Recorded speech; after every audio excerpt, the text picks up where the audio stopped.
The Civil War, which occurred between 1861 and 1865, was one of the most devastating conflicts in American history. The stories of women who courageously fought in the Civil War are vastly unknown. Women had critical roles in both the Union and the Confederacy.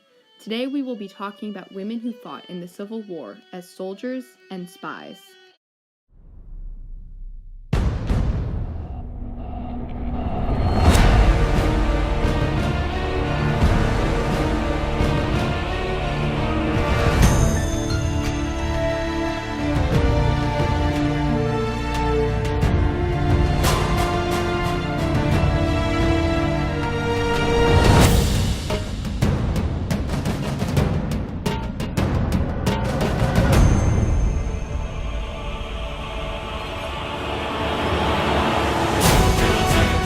It is believed that 400 plus women fought in men's clothing during the war. A prominent woman who disguised herself during the war was Cuban-born Loretta Juanita Velasquez, also known as Lieutenant Harry T. Buford of the Confederacy. Nearly everything historians know about Velasquez comes from her 1876 book, The Woman in Battle, a narrative of the exploits, adventures, and travels of Madame Loretta Juanita Velasquez, otherwise known as Lieutenant Harry T. Buford, Confederate States Army. A 1870 advertisement for Velasquez's book states that as Lieutenant Harry T. Buford, she participated in a number of important battles and that she rendered invaluable services to the Confederacy, both as a soldier and as a spy. The advertisement says Velasquez sought military glory. She did this notwithstanding the disapproval of her husband and friends. Being present at the Union's capture of New Orleans, she offed her disguise and became a spy for the Confederacy. In the 1870 ad, an assistant surgeon in Atlanta praised Velasquez by saying, "I certainly knew her private character. Her conduct was that of a brave soldier whose life was at the disposal of home and country." Jenny Hodgers was an Irish immigrant who in 1862 enlisted in the 95th Illinois Infantry using the name Albert D.J. Cashier. Illinois historian Gerard P. Clausis chronicles the unknown story of Hodgers in the Journal of the Illinois State Historical Society article, The Little Soldier of the 95th, Albert D.J. Cashier. Clausis writes, Albert Cashier, too, proved to be a good soldier. In spite of his lack of height and brawn, he was able to withstand the long marches, the rigors of camp life, and the problems of an infantryman, as well as his comrades who were bigger and brawnier. In the 95th Illinois Volunteers, Hodgers survived a slew of dangerous missions.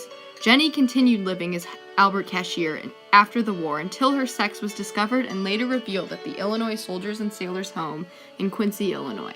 Clausis writes, one of the highlights of her stay at the Soldiers and Sailors Home was a visit she received from the captain of her old company. He recognized her in her uniform, and they recalled their days of soldiering. When Hodgers died, she was buried in uniform with full military honors. It's evident just how much Hodgers contributed to the Union cause. Belle Boyd was one of the Confederacy's most notorious and celebrated spies.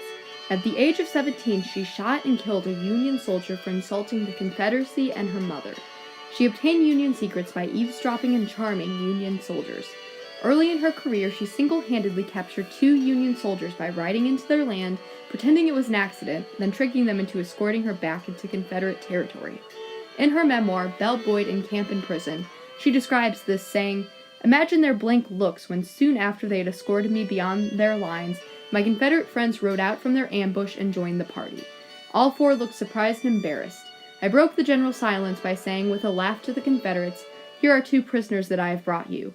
Turning to the Federal officers, I said, 'Here are 2 of the cowardly rebels whom you hoped there was no danger of meeting.' We escorted them to headquarters and related all circumstances of the adventure to the officer in command, who ordered them to be detained. Boyd was imprisoned twice and even captured. She escaped to London, where she wrote memoirs and launched a stage career that continued in the United States." Elizabeth Van Lew was one of the most valued Union spies. She was a wealthy Virginian with strong abolitionist views and Union sympathies. She frequently supported Union soldiers in the infamous Libby prison and helped men escape. In her mansion, she had 2 secret rooms where she hid escaped prisoners and Unionists. In addition, she smuggled out letters and gathered strategic information from Confederate guards and Union captives. She became the head of a critical Union spy ring. She sent coded messages using invisible ink and hollowed out eggs or vegetables. Van Lew was greatly respected by Ulysses S. Grant for her role in the Union's success. During the war, some women formed or joined militias to protect their communities.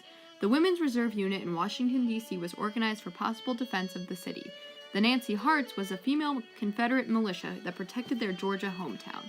When Union forces invaded their hometown, their leader, Nancy Hill Morgan, negotiated with a Union colonel to not attack civilians or civilian property, and he complied. The Nancy Hearts were celebrated for peacefully saving their town. Thus, women who fought as soldiers or acted as spies played critical roles in the Civil War on both sides.